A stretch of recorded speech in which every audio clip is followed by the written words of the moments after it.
Are you ready to take control of your finances and make every dollar work for you?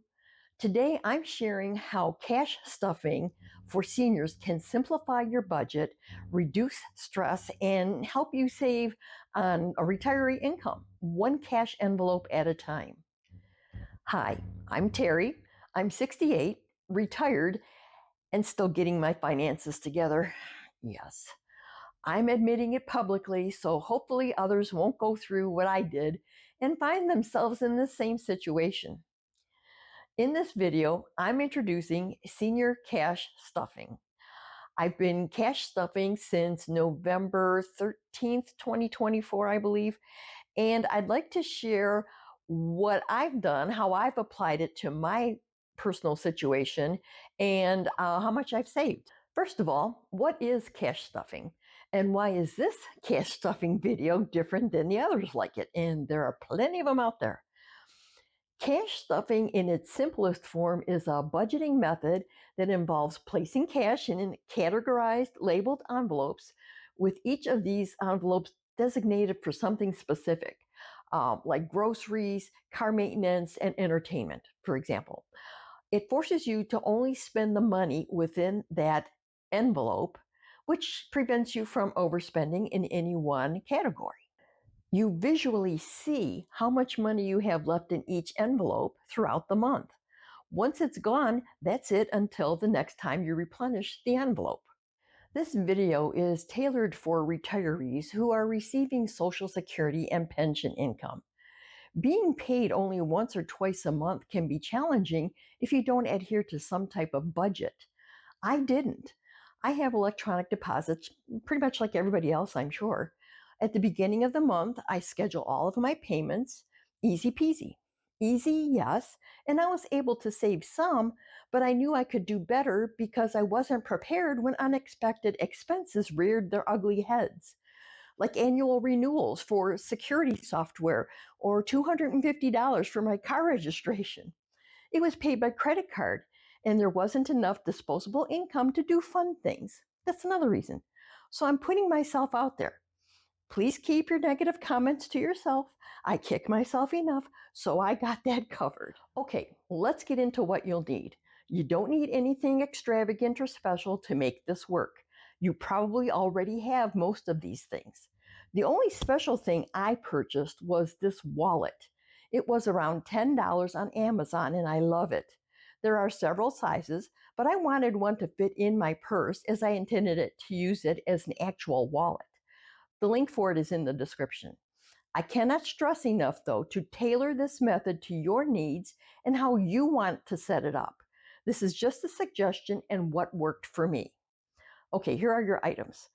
Number 10 envelopes, index cards, a container to hold your envelopes, a marker for labeling them, a lined notebook, pen and pencil, your preference, calculator, and a calendar large enough to make notations on it. In a nutshell, there are 5 steps that I will break down individually.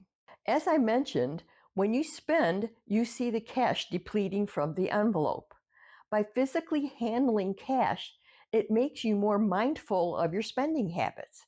It has really made me realize how much I spend, especially online. Now, when I think, oh, I'll just order it through Amazon, I stop and check to see what's left in my budget and in my envelope. If I don't have enough, I don't order. I understand that it's plain old common sense. I know this. But for some of us, this physical step is what we need to get our act together. It's made a big difference for my credit card spending, and now I don't mind paying bills at the beginning of the month. I'm happy to balance my checking account to stay on track. It's kind of fun even for me. Okay, let's go through each of these steps. Okay, step 1, create a budget. The first thing to do is list your expenses in your notebook, all of them. We're really going to dig here. There are 2 types of expenses, fixed, the types of payments or amounts that don't change, like say your mortgage payment or rent, and variable expenses, the amounts that are different each time, like buying groceries or dining out. Make your list look something like this. List your expenses separately between fixed and variable. For variable amounts, give it your best guess right now. We can adjust the amount you've guessed up or down a little later. And these totals can be adjusted whenever necessary based on your needs, but we'll get to that later too. Expenses that you don't pay monthly, like say a Sam's Club membership or your car registration, list on a separate page under other variable expenses. I'll talk about these expenses later as well. The following is a list of, it's a fairly comprehensive list of expenses, but in no way complete based on my personal situation. This includes everything you can think of. So if I've missed anything, please add.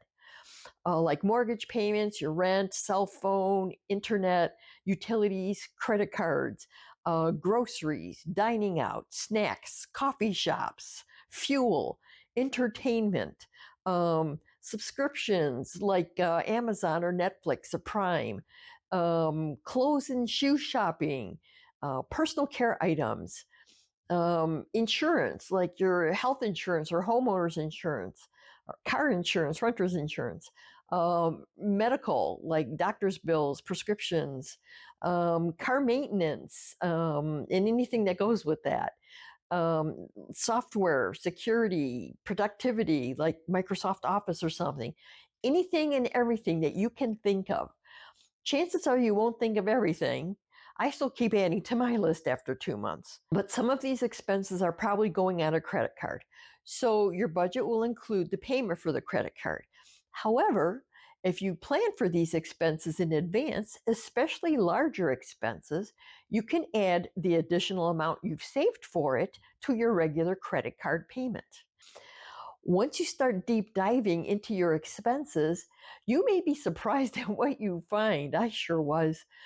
After my deep dive, I found I had close to like $150 a month in subscriptions that I didn't use anymore, or ones that I kept because I thought, oh, I might start, needing it again. I canceled everything immediately. I couldn't believe I let this go on. I blame only myself. Yes, I know. And be extremely diligent when it comes to the cancellation responses. It may take a couple attempts to finally get it canceled. Watch your credit card statements like a hawk. After you've listed all of your expenses, add them up to get your monthly total. If some are annual, no worries, we'll get to them later. Right now, we need a budget for your monthly responsibilities. Okay, now comes the easy part. Below your expenses, list your income. Add them up as well. Then, of course, subtract the expenses from your income. Hopefully, you have money left over. If not, adjust down your variable guesses so you break even with zero left. It should look something like this example with the totals. Now we're going to put your fixed expenses and your income on a calendar. I started with a biggish calendar, one that I could make notations on. I circled the dates I got paid in a color, whatever you want to do, and then wrote in the bill names on the dates that they were due.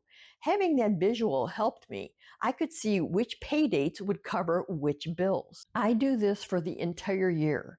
The date a senior receives their Social Security income varies from month to month. The same goes for any other income. This is the difference from the cash stuffing videos I've watched. Pay dates in those videos were usually every Friday or every other Friday, generally a steady day. For seniors, though, the scheduled date is the same, like say the 1st, but the day it's actually deposited is different every month. And if a pay date lands on a Saturday, it's not actually deposited until Monday or sometimes even Tuesday. That's why I circle my pay dates for the entire year as well as enter my bills. I can see in advance which pay dates will cover which bills. It generally remains consistent, but sometimes it doesn't. So, are you ready to give cash stuffing a try? The goal isn't to feel restricted. I'll show you how I adjust my budget to make it feel more productive and less like a budget. This video is the first in a series. In the next video, we'll divide expenses into 3 categories allocate funds, and identify which categories you'll be cash stuffing. If you found value in this content, please like and subscribe to the Solo Silver Path channel. Give it a thumbs up and hit that notification bell so you don't miss the next video. Please let me know in the comments your thoughts about how I can make these videos better. This type of video is a learning process for me, so your feedback is greatly appreciated. Also, join the Solo Silver Path email list to receive additional information. There's a link in the description along with a link to support my channel. Here's to embracing financial peace, one envelope at a time. Thank you for watching and sprinkle some sparkle. Bye.